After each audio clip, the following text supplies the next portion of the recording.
Hey crew, it's Bit, and I'm back with some more Apocrypha. Today we're going to be diving into Book 3, the Book of Noah.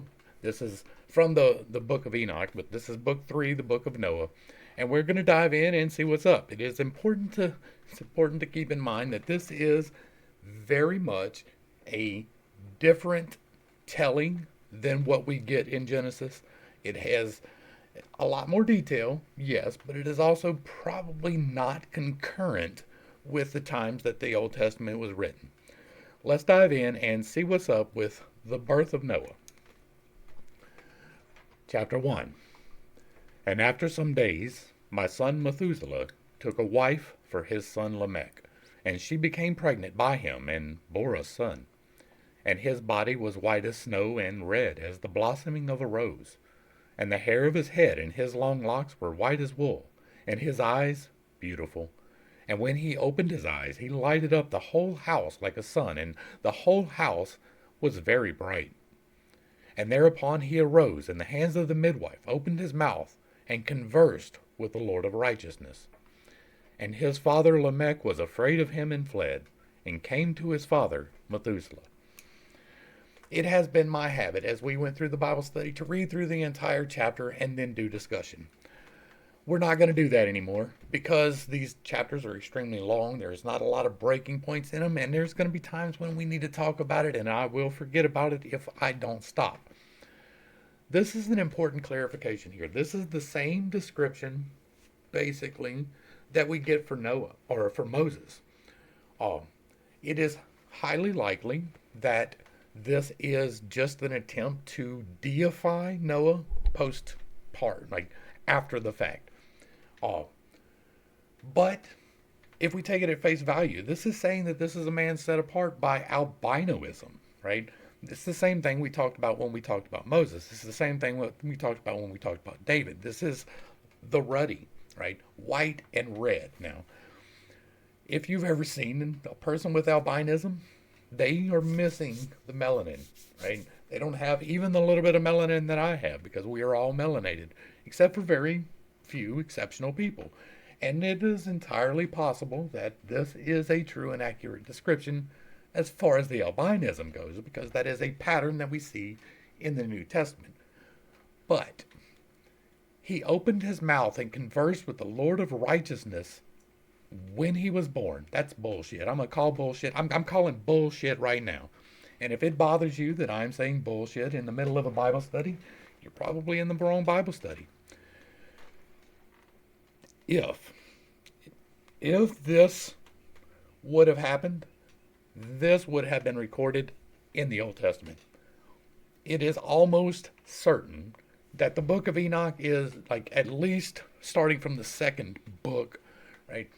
And it is almost certain that that is not contemporaneous with the actual New Testament, right? It is almost certain that these books were written in the times of the New Testament. They were written probably a couple of centuries after the New Testament to further enforce the deification of these people, right? But we did not receive any notice whatsoever that Noah was a special person in Genesis. That just didn't happen, other than the fact that he listened when he was told to build the ark, right? He was not marked out as being some salvific savior of these people, and he wasn't. He let them all die.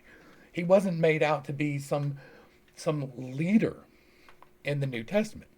He just did the thing that he was told to do, and we are all called to do that. Like you're supposed to do that, I'm supposed to do that. We're all supposed to do the thing that we are called to do. And he did that, but he wasn't some kind of Messiah figure. He was not the salvation of all mankind is coming through this angelic being. That's not what happened. It is like it's not impossible that a child can come up and hold his head up, but he was not talking. Like he might have been babbling, but he was not talking to God. I absolutely refuse to believe that. You can if you want. I don't care, but it is almost certain that this is way after, right? Thousands of years after the actual life of Noah, and it's just a tall tale that has grown over time. And his father Lamech was afraid of him and fled, and came to his father Methuselah. And he said unto him, I have begotten a strange son, diverse from and unlike man, and resembling the sons of God of heaven. And his nature is different, and he is not like us. And his eyes are as the rays of the sun, and his countenance is glorious. And it seems to me that he is not sprung from me, but from the angels. And I fear that in his days a wonder may be wrought on the earth. And now, my father, I am here to petition thee and implore thee that thou mayest go to Enoch, our father, and learn from him the truth. For his dwelling place is amongst the angels. So, you assume that this is a child of the gods. Now, it has already been recorded that the angels were here, right? The watchers, the angels. Whether they came from off planet or not, I'm not even concerned with. They were a different people, at a minimum, probably technologically advanced. Now, I hold some unconventional beliefs. I believe that we go through cycles on this planet. And I do believe that it is entirely possible that these watchers, these angels, were the remnants of a advanced civilization that was terrestrial. They did not necessarily have to come from afar. I also believe that they could have. I don't know. I've never met one. And so, well, I've never had a conversation with one. I've had a visitation, and I have had someone talk to me, but I've never talked back. I didn't ask no questions. I wasn't saying, hey, where did you come from? Right? I do believe in entities.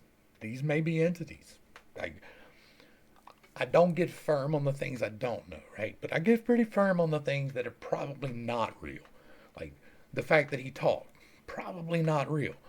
His eyes are as the rays of the sun, probably not real as well. Because here's the thing, right? Simple logic. If this child was indeed marked out, right? He's got the white skin, the red hair, his eyes glow. There is a 0% chance that in this day, if this man was born and he was special like this, and then you get word from Enoch that he's special, that when he tells you to help build the ark, that you don't, right?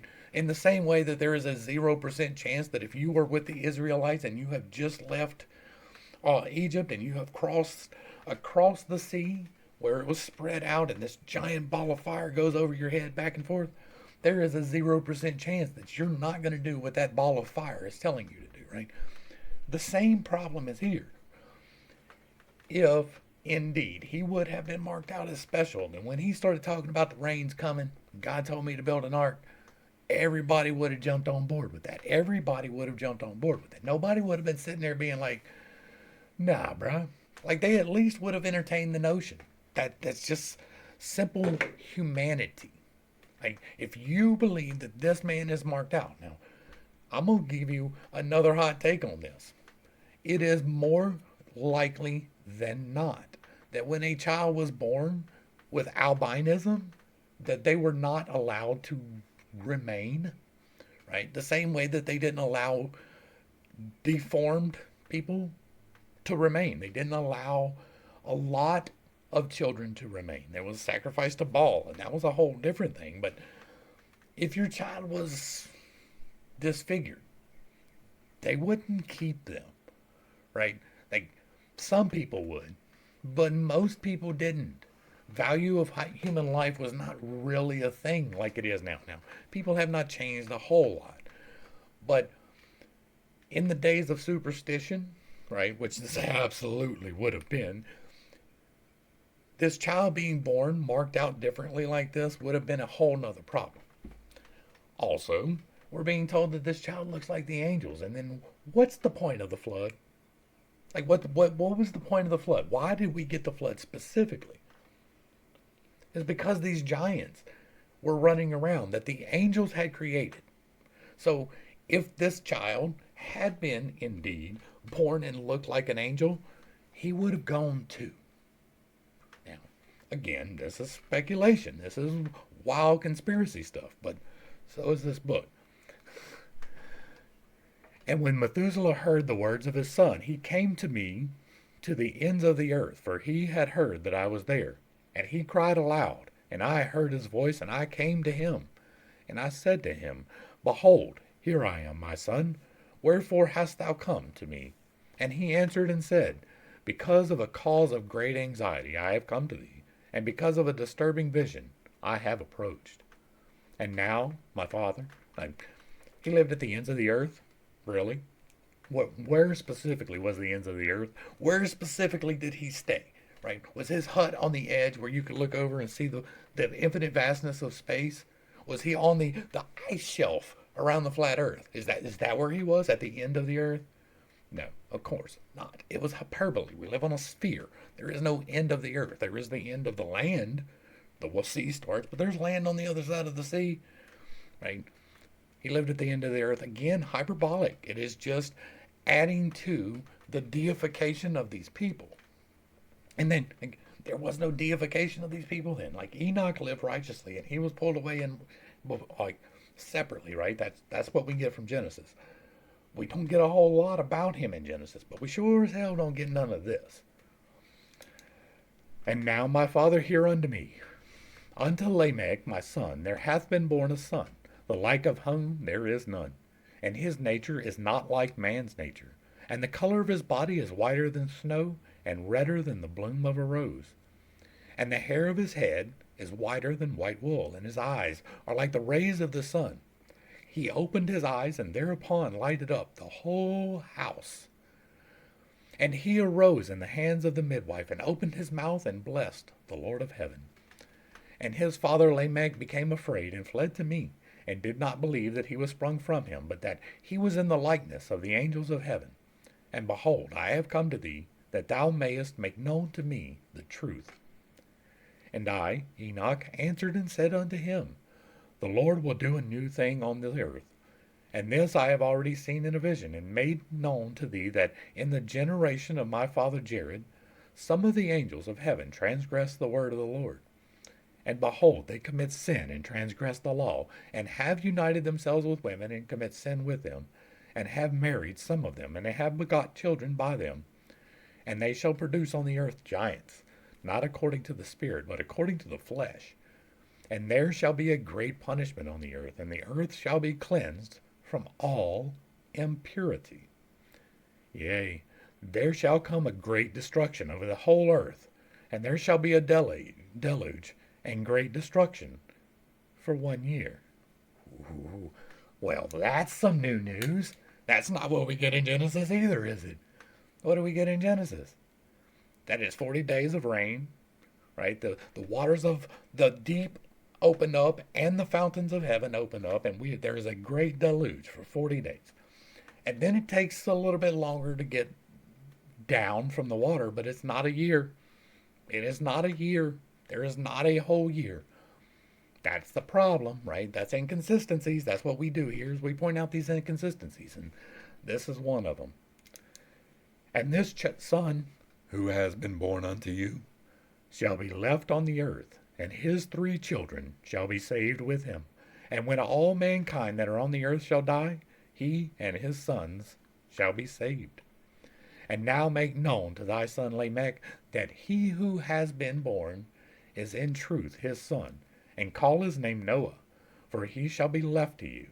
And he and his sons shall be saved from the destruction which shall come upon the earth, on account of all the sin and all the unrighteousness, which shall be consummated on the earth in his days. Well, that's interesting. It's interesting to know that there was a prophecy from when Noah was born that he would build the ark. That's some interesting information. I didn't know that. I just read through the whole book of Genesis several months ago, but I didn't see that a single time. It was not mentioned once that there was a prophecy that this was going to happen. It was mentioned that Noah, as a grown man, was visited and told to build an ark, but there was never a prophecy about the whole earth was going to be destroyed, and him and his 3 kids were going to be the ones that saved it. That wasn't the prophecy that we got in Genesis. That is a whole separate set of accounts, right? And either this is true or that is true. You make the decision. It could be that neither one of them is true. You make the decision on that as well. But that is interesting, right? All I am getting from this is a further dismissal. Like, if you can't be consistent with your own root stories, then you got a severe problem. So either the book of Genesis is wrong, probably so, or the book of Enoch is wrong, probably so too. And so that doesn't mean that there is not wisdom in it. That does not mean that there are not nuggets hidden in it. The same with the Bible, right? The Bible is largely incorrect. It is largely inconsistent with itself inside the same chapters, within the same, like within the same book, sometimes within the same chapter, it is inconsistent with itself. This is completely inconsistent with Genesis. So either the story is true or the story of Genesis, if either one of them is true, but they can't both be true. And after that, there shall still be more unrighteousness than that which was first consummated on the earth. For I know the mysteries of the holy ones. For he, the Lord, has showed me and informed me, and I have read in the heavenly tablets. And I saw written on them that generation upon generation shall transgress, till a generation of righteousness arises, and transgression is destroyed, and sin passes away from the earth, and all manner of good comes upon it. And now, my son, go and make known to thy son Lamech that his son which has been born is in truth his son, and that is no lie. And when Methuselah had heard the words of his father Enoch, for he had shown to him everything in secret, he returned and showed to him and called the name of that son Noah, for he will comfort the earth after all the destruction. Okay, so this was obviously just an attempt at enforcing what people were already believing, right? This was obviously added after. Now, I say obviously because it is obvious to me. It may not be obvious to you, and I don't mean to step on your toes if you're one of those die-hard Enoch is the book believers, but I haven't really ran across a whole lot of those. There's a lot of people who are curious about what's contained in these books. We're having a discussion because I have a little bit more knowledge than most people, and if you don't know about that, you should definitely check out some of the links that are provided. But it is obvious to anyone with any discretion or any discernment whatsoever that this is not consistent with the story that we got, right? Now, this could be true, it could be accurate, it could be a faithful representation, but I highly, highly doubt it. Like, I don't believe Genesis was correct, right? In large part, and we went into extreme detail as to why, but this is even less likely to be correct. It is, to me, obviously added after the fact. I'm looking to see if there are some nuggets of wisdom in here. Now, one thing is that there is a cycle of desolation. There is a cycle of destruction that happens. It is repeated. It's going to come back about every 6,000 years, and we are at the end of one, right? It's probably going to be in my lifetime. It may not, but most likely it will. We're looking, most likely, it seems like, around 2040. Could be 2035. It could be tomorrow. It could be 400 years from now. I don't know, but there is something coming. I talk about it in the disaster, the 12,000 year disaster, right? And so that is the only nugget of wisdom in here, is that there will be a destruction coming, but it is not laid out in the detail that it should have been. It's not laid out, like if it was an actual prophecy, then it would have been a little bit more prophetic. All right, now, chapter 2, calling Enoch. And in those days Noah saw the earth, that it had sunk down, and its destruction was nigh. It had sunk down? That's interesting. It had sunk down, and its destruction was nigh. If you are familiar with what I believe, right, you should be if you've gone through the playlists, I believe that there is a cycle. It is a 12,000 year cycle for the hard repeat, but there is a cycle in between the cycle, right? There is a 12,000 cycle and a 6,000 cycle, right? And by that I mean 6,000 years, one thing happens. 12,000 years, another thing happens. 6,000 years, the first thing happens. In 12,000 years, the second thing happens. It's a repeating pattern. What happens is there is a pattern of fire and then water. I believe that is coming from the fluctuations as we move through space, right? We're going up and go down, we go up, we go down as we travel around the sun. If the Copernican model is right, and we revolve around other things if the Tycho's model is correct, but we are moving in space, and it is up and down and around and around. And so it is possible This is confirmation bias on my behalf, completely and totally, right? Full speculation here, but I believe that this cycle happens as we get up at the top of something and at the bottom of something. I believe that the fire is at the top and the water is at the bottom. So, sunk down and its destruction was nigh before the flood fits perfectly with my preconceived beliefs. But I don't believe that this book is necessarily correct, right? I don't believe that this is real. And he arose from thence and went to the ends of the earth and cried aloud to his grandfather Enoch. Noah said 3 times in an embittered voice, Hear me, hear me, hear me. And I said to him, Tell me, what is it that is falling out of the earth, that the earth is in such evil plight and shaken, lest perchance I shall perish with it? And thereupon there was a great commotion on the earth, and a voice was heard from heaven, and I fell on my face. And Enoch, my grandfather, came and stood by me, and said unto me, Why hast thou cried unto me with a bitter cry and weeping? A command has gone forth from the presence of the Lord concerning those who dwell on the earth, that their ruin is accomplished, because they have learnt all the secrets of the angels, and all the violence of the Satans, and all their powers, the most secret ones, and all the powers of those who practice sorcery, and the power of witchcraft, and the power of those who make molten images. For the whole earth, and how silver is produced from the dust of the earth, and how soft metal originates in the earth. For lead and tin are not produced from the earth like the first. It is a fountain that produces them, and an angel stands therein, and that angel is preeminent. And after that my grandfather Enoch took hold of me by my hand, and raised me up, and said unto me, Go, for I have asked the Lord of spirits as touching the commotion of this earth. And he said unto me, Because of their unrighteousness their judgment has been determined upon, and will not be withheld by me forever. Because of the sorceries which they have searched out and learnt, the earth, and those who dwell upon it, shall be destroyed. And these they have no place of repentance forever, because they have shown them what was hidden, and they are damned. But as for thee, my son, the Lord of spirits knows that you are pure and guiltless of this reproach concerning the secrets.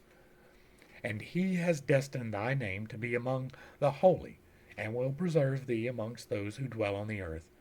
And he has destined thy righteous seed, both for kingship and for great honors.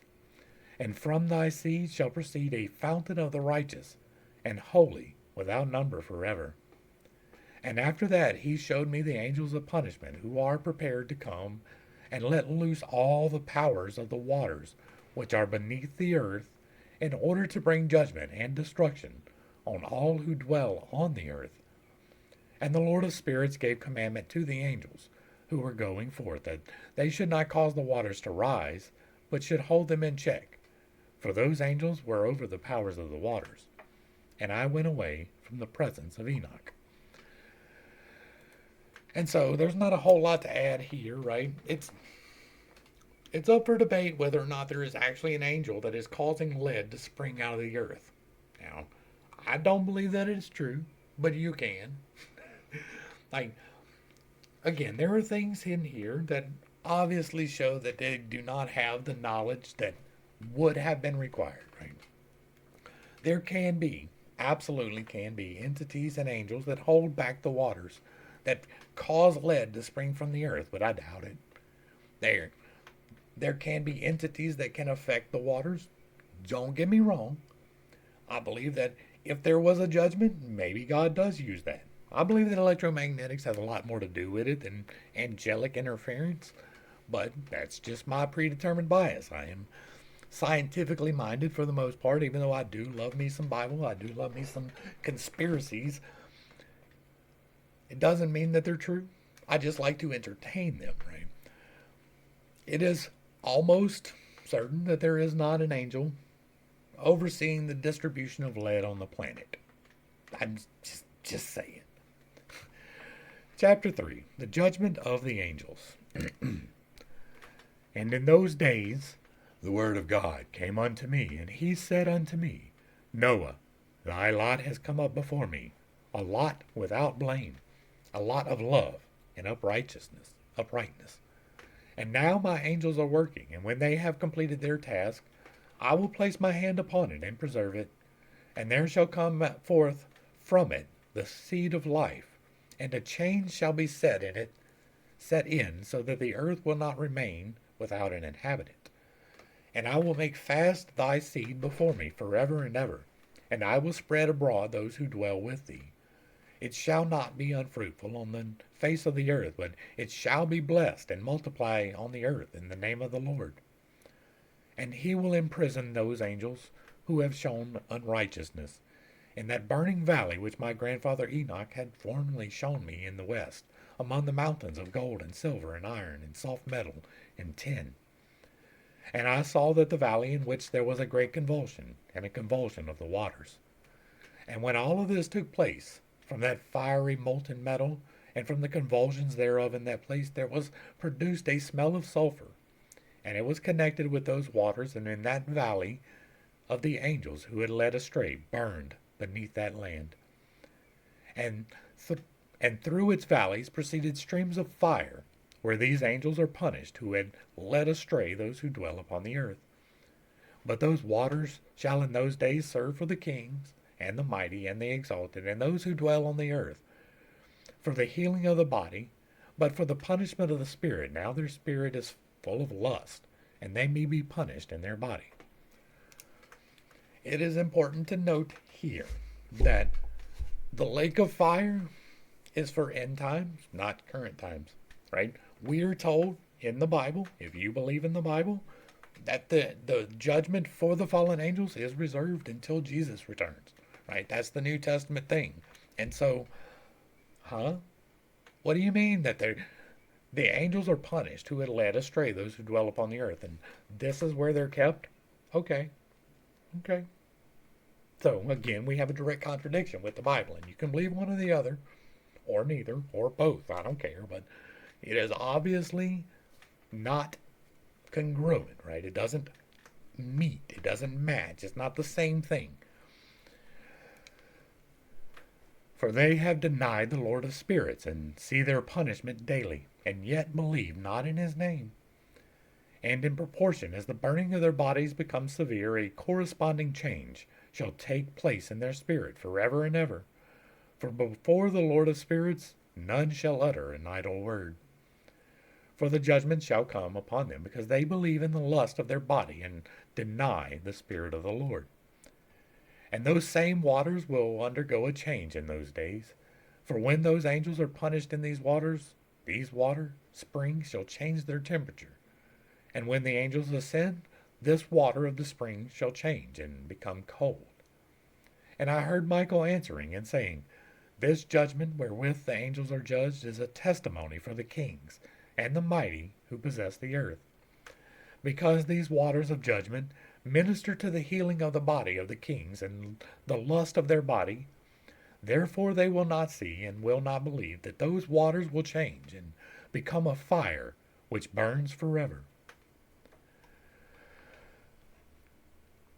And so again, we're just getting inconsistencies, right? Like, either the angels are bound up or they are free to influence the earth. It can't be both.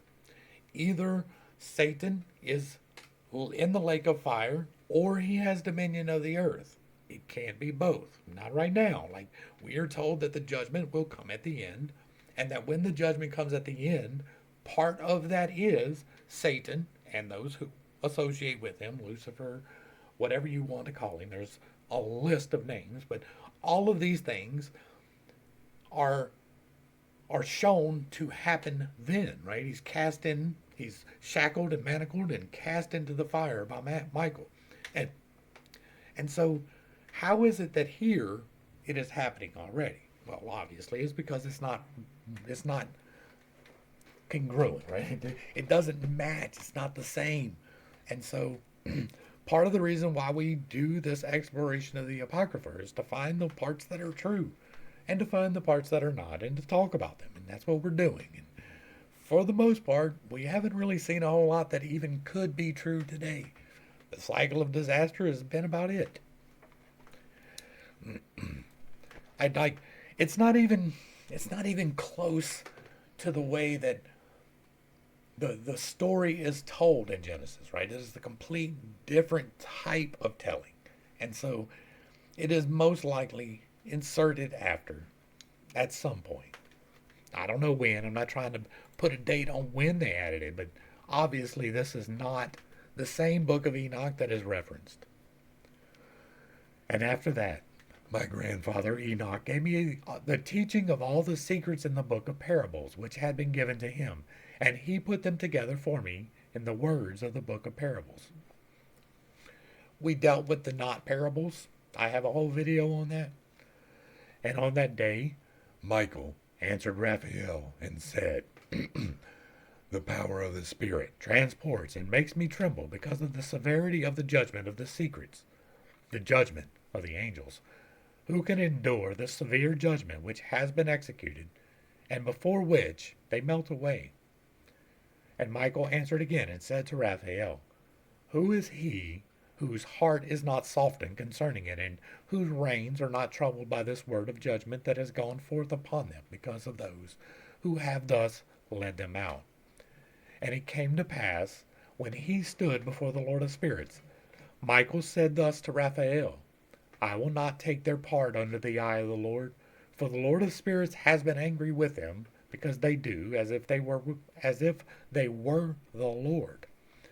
Therefore all that is hidden shall come upon them forever and ever, and neither angel nor man shall have his portion, but alone they have received their judgment forever and ever.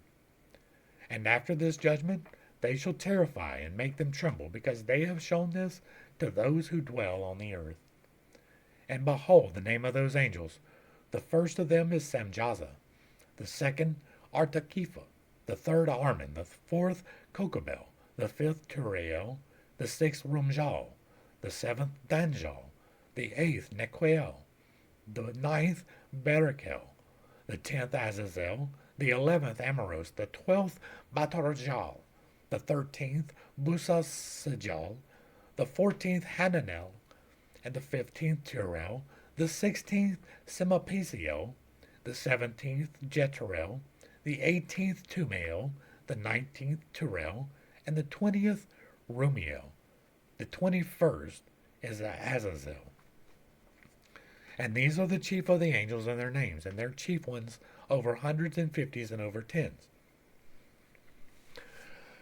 No Lucifer, no Satan.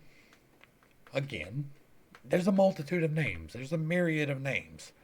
But why is it not consistent? Right? Samjaza is probably who they mean by Satan, but in this same book they named Satan. Like, why is Satan not named here? Why is he not one of the people that is named right here? Why is it that there is Samjaza, there is Azazel, but there is no Satan? It's a good question. I don't have an answer for it, but it is a good question. The name of the first, Jachan, that is, the one who led astray the sons of God and brought them down to the earth and led them astray through the daughters of men. This is whole different names. Samjaza, Antiquifa, Armen, Kokabel, Terrell. Yeah, like this is a whole different set of names. So they're just doing whatever, I guess. The name of the first is Jaquan, that is, the one who led astray the sons of God and brought them down to earth, and led them astray through the daughters of men. And the second was named Azabel. He imparted to the holy sons of God evil counsel, and led them astray so that they defiled their bodies with the daughters of men. And the third was named Gadriel. It is who showed the children of men all the blows of death. And he led astray Eve, and showed the shield and the coat of mail, and the sword of battle, and all the weapons of death to the children of men. And from his hand they have proceeded against those who dwell on the earth from that day and forevermore. Again, inconsistent with Genesis. And the fourth was named Pendamue. He taught the children of men the bitter and the sweet, and he taught them all the secrets of their wisdom. And he instructed mankind in writing with ink and paper, and thereby many sinned from eternity to eternity until this day. We're coming back to that. For men were not created in such a purpose, to give confirmation to their good faith with pen and ink. For men were created exactly like the angels, to the intent that they should continue pure and righteous, and death, which destroys everything, could not have taken hold of them, but through this, their knowledge, they are perishing. And through this power, it is consuming men. We talked the other day about enchantments. Enchantments are permanent representations of power. They are something permanently imbued with your intentions. I'm going to tell you one of the most powerful enchantments to ever have been placed upon the earth. It is the Holy Bible. It is written down with the intentions, right? It is written down in order to change life. And it has that power. It does that. It has, on many occasions, changed people's life. That is an intentional thing. That is an enchantment. Now, I'm quite positive that somebody out there who just heard that probably got a little bit booty hurt. But it is what it is, right? This book was written as an instruction manual. It is to instruct you in how to change your life. It is a written, permanent investment of energy, and it has that power. I just believe that power has been subverted. Right? I believe that when the enchantment was written down, it was written down to keep people under control. I explained a good bit of that as we went through the Bible study, but your beliefs hold you in confirmation. They hold you where you are. If you are not open to having correct beliefs, right? If you unequivocally hold on to the thing which you were given, then you are under an enchantment. The only way to break that particular enchantment is to explore, is to gain knowledge, is to seek, ask, knock, and receive. If you do not do these things, you will continue to blindly place your faith in an enchantment. That is not to say that every enchantment is malintentioned. I do believe that the Bible was. I believe that, I've talked about this before, but let's hit it real quick. What was happening around the Israelis as they left Egypt was terrible, right? The things that they are specifically denied doing is because people were doing them. And we went through Exodus. We talked about all of the horrible things that people were doing. They were burning children alive in the hands of a statue. Right? Child sacrifice was not uncommon. Sleeping with whoever, by whatever means that you felt necessary, was not uncommon. People raping their mothers and children, and it was pretty wild. And so the Old Testament was to raise people up from that particular mess. It was an enchantment created to raise people up from that life, and it worked, but it wasn't quite correct. There was never a need for anything to die for you to be forgiven from sin. If you want to tell me that the almighty, all-seeing, all-knowing, powerful God who created all things, who I believe in, was held back from forgiving you because you didn't kill a goat, we've got a serious problem. I don't put that limitation on my God. The only limitation that I put on God, and this is me, he can't manifest within himself. Right? I believe that everything is God, that he created everything, that he does wondrous and mighty things. And I also believe that men use that. I believe that what happened in the Bible, he was raising people up, but he was holding them down at the same time. He created a priestly class to whom all men were subject. You had to bring your goat to the priest, or else you couldn't be forgiven. You couldn't say, God, I'm sorry, and kill your own goat, and it'd be okay. You had to bring it to this guy over there, and that guy over there, he had to kill your goat for you. And then he got to keep your goat, oddly enough, he got to keep your stuff. And that's how he eats. Now, the priestly class was absolutely a way to keep control of people. It's not the most effective, but it is quite effective. It worked for a long time, even though they were doing the wrong things. Be careful what enchantments that you allow to rule your life. There are good things in the Bible, and there are terrible things in the Bible. The Bible starts out, well, starts out a little bit rough. Genesis is all right. Exodus, it starts getting pretty rough. By the end of Exodus, when we get into Kings and those things, it's full on terrible. It is full on horrible. In order to be blessed by the God of the Israelites, you have to bathe yourself in blood. And I'm not talking about a goat. Go look at what David did. I got a whole playlist. Go look at what David did. David was a very terrible person with no redemptive qualities at all throughout the entirety of his life. He never did anything even slightly comporting with the Ten Commandments. Everything that that man did was exactly opposite of the way that we are told to live. If you don't believe that, you should go back through the Bible study. I show that pretty well. Be extremely careful with the enchantments that you allow to rule your life. That's not to say that you cannot find value in these enchantments or that all enchantments are bad, but most of them are. Many of them are created without the knowledge that they are bad, right? When you read a work of fiction, most of the time they do not realize that that is an enchantment. It is creating a whole different world. It is convincing people that that world is true. And if you don't believe that that's a real thing, you haven't been on TikTok. If you've been on TikTok here recently, you'll hear the Hunger Games. Are you coming to the tree? And they're out here protesting something that they have absolutely no comprehension or understanding behind.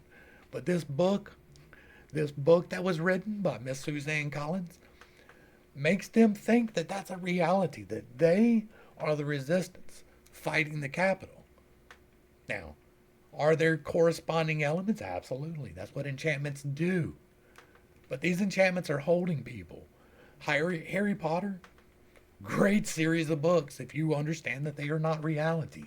But there are people out there who think that they are in a fucking house. They think they're a Slytherin or they think they're a Gryffindor. And those things don't exist. Right? They believe that this enchantment is true and real and it gives power to it. Your belief in an enchantment gives power to the enchantment, and there is only one way to break the enchantment. The only way to break the enchantment is through knowledge. I am trying to give you knowledge to discern your enchantments. Enchantments are real. Magic is real. Energetic manipulation is real. Investing energy is real. It will bring things into your life. Be extremely discerning about what things you allow to come into your life. And the fifth was named Casdeja.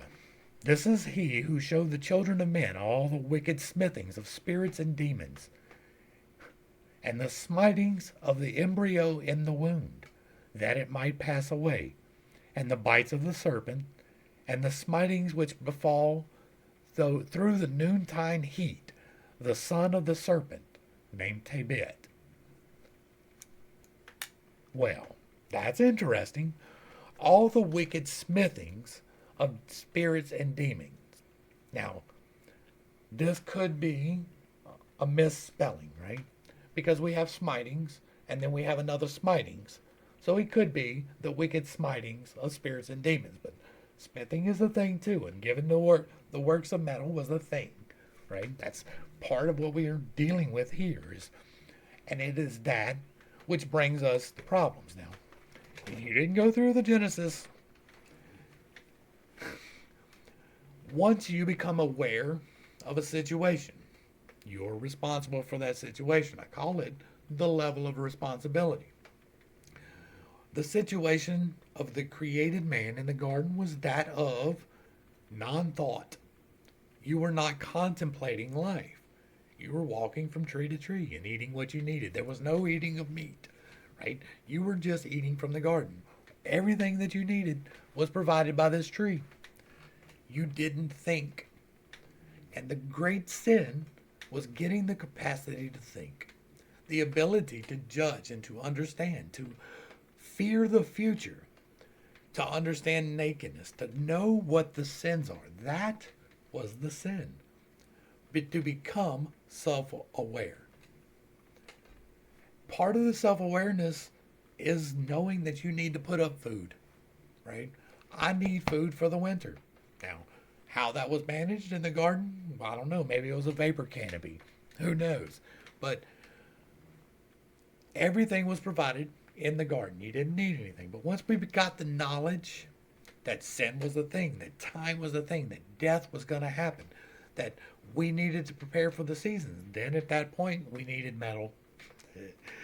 We needed metal. It is an astounding fact that across the globe, at almost the same time, technological advances happen. It is considered by some to be part of a summeralism. Probably not, but it's possible. I don't dismiss things out of hand. I need evidence.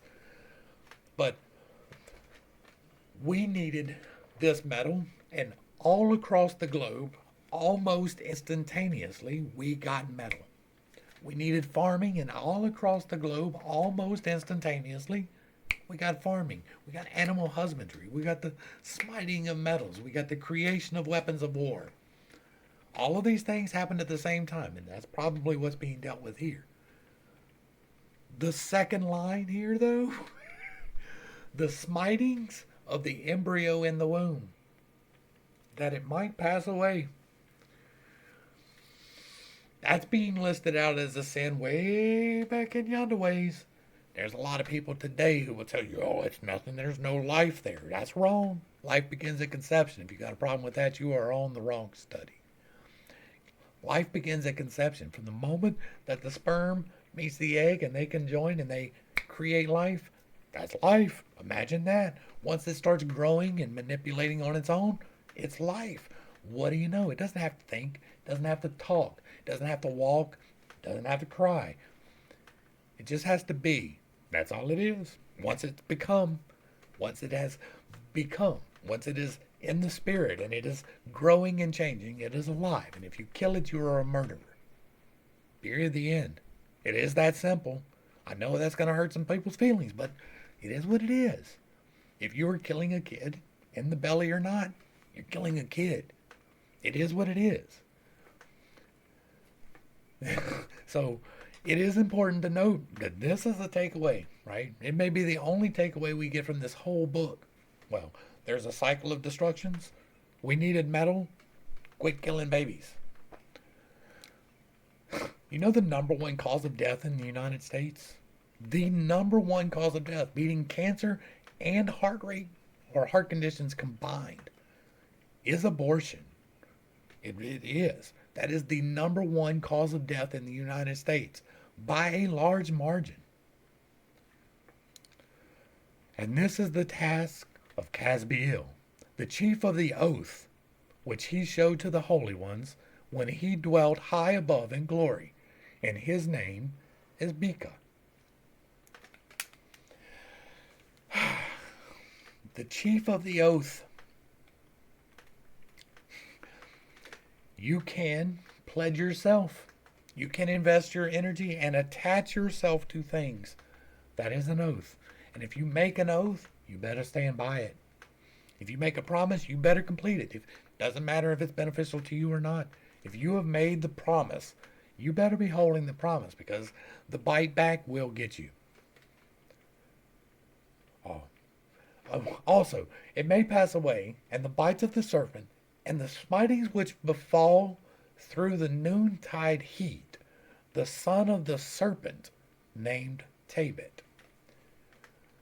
The smitings which befall through the noontide heat, the son of the serpents named Tabit. That's interesting. I don't know quite what to think about that. The smitings which befall to the serpent through the noontide heat. So killing snakes, I guess. All right. And its name is Beka. This angel requested Michael to show him the hidden name, that he might enunciate it in the oath, so that those might quake before that name and oath, who revealed all that was in secret to the children of men. And this is the power of the oath. for it is powerful and strong, and he placed this oath, a K, in the hand of Michael. There is power in names. Some of you are really going to get off on this one, but I believe in some unusual things. I do. I believe that if you have the true name of things, then you have a certain measure of power over it. That is real. You can hear someone else's name, but no one else can give you their name but them. Someone has to tell you how to pronounce their name correctly. And once you have it, it is yours. And you can do things with that. So you should be careful where you invest your name. Calling upon names is a powerful invocation of energy. If you are investing your energy in a name, there is an entity who is receiving it. Be doubly and triply sure before you utter an oath, before you use the name of anyone. And these are the secrets of this oath, and they are strong through this oath. The heaven was suspended before the world was created, and forever. And through it the earth was founded upon the water, and from the secret recesses of the mountains come beautiful waters from the creation of the world, and unto eternity. And through that oath, the sea was created as its foundation. He set it for the sand against the time of anger, and it dare not pass beyond it from the creation of the world unto eternity. And through that oath are the depths made fast, and abide, and stir not from their place, from eternity to eternity. And through that oath, the sun and moon complete their course, and deviate not from their ordinance, from eternity to eternity. And through that oath, the stars complete their course, and he calls them by their names, and they answer him from eternity to eternity. And this oath is mighty over them, and through it their paths are preserved, and their course is not destroyed. And there was great joy amongst them, and they blessed and glorified and extolled, because the name of that Son of Man had been revealed unto them. And he sat on the throne of his glory, and the sum of judgment was given unto the Son of Man. And he caused the sinners to pass away, and be destroyed from off the face of the earth, and those who have led the world astray. With chains shall they be bound, and in their assemblance place of destruction shall they be imprisoned, and all their works vanish from the face of the earth. And from henceforth there shall be nothing corruptible, for that Son of Man has appeared and seated himself on the throne of glory. All evil shall pass away before his face, and the word of that Son of Man shall go forth and be strong before the Lord of spirits.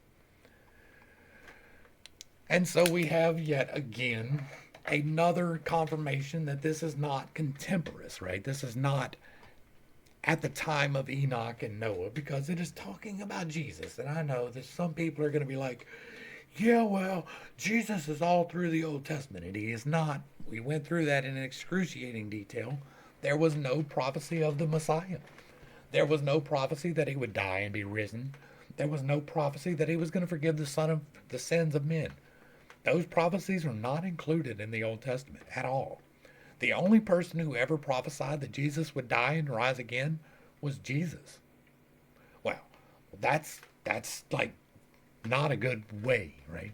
If there was a prophecy that came from Isaiah saying, this man will be hung on a cross and buried for 3 days and rise again, and he will be the Messiah, then I might be on board. But that's not what happened, like at all. And I went through that in excruciating detail, so we're not going to go through that again. But it tells us here, again, that these angels are chained. Well, that is a direct contradiction with the New Testament, so you can believe one or the other. The Son of Man has appeared and seated himself on the throne of glory is the end of the New Testament, not the time of Noah at all. And so, again, that is just telling us that no, not really a thing. We will be coming back next time with Book 4, The Kingdom of Heaven. But for now, we're going to go ahead and wrap this one up. Hopefully I brought a little bit of enlightenment and not too much confusion to a very difficult topic. I understand that I hold some unconventional beliefs and that I tend to step on toes when I am relaying those beliefs. It is not intentional, but it's not something that I apologize for. I have been given a spirit of discernment. You don't have to believe that, but it is true. I have been given a very specific mission, and I am trying to fulfill that mission in the best of my abilities. It is to point out the inconsistencies. It is to point out the fact that the only thing God ever wanted from you was you. The only sacrifice that was ever required for you to be forgiven from sin was your sin. Nobody ever had to die. No animal never had to die. There was no blood that you had to be washed in. There was no water that you had to be dunked in. If you go to God today and you say, Dear Heavenly Father, I am a sinner and I ask you to forgive my sins, I freely accept the grace that you freely extend and I ask you to change my life, it will happen. You will be completely changed without the interference of any person. You don't have to call on anybody's name. You don't have to be washed in any bodily fluids. God wants you to give up your sins for Him. And your sins are not drinking is going to send you to hell. If you drink every day, it will create hell for you on earth. That is what your sin does. It binds you here, not there. It is to keep you held down here so that you don't succeed. That is why you drink, so you don't succeed. That's why you stay whatever you stay, right? That's why you stay chasing after the pleasures of the flesh. It's to keep you bound here. You can have freedom here. It is remarkably wonderful. Right? God will set you free from the things that hold you back, but you have to give up the things that hold you back. That is the requirement that is given. Like, literally the only requirement that is given is, hey, God, I messed up. I'm sorry. If you do that, you're good. You don't have to have a redemptive arc of someone else. There was never a sacrifice required for you to be forgiven from sin, other than your sin. To the crew, thanks for hanging out. I appreciate every single minute that you are here with me, and I am praying for you every single day. Until next time, I love you. God loves you. You are perfect, whole, and complete just the way that you are. And this has been Pitt State. Peace.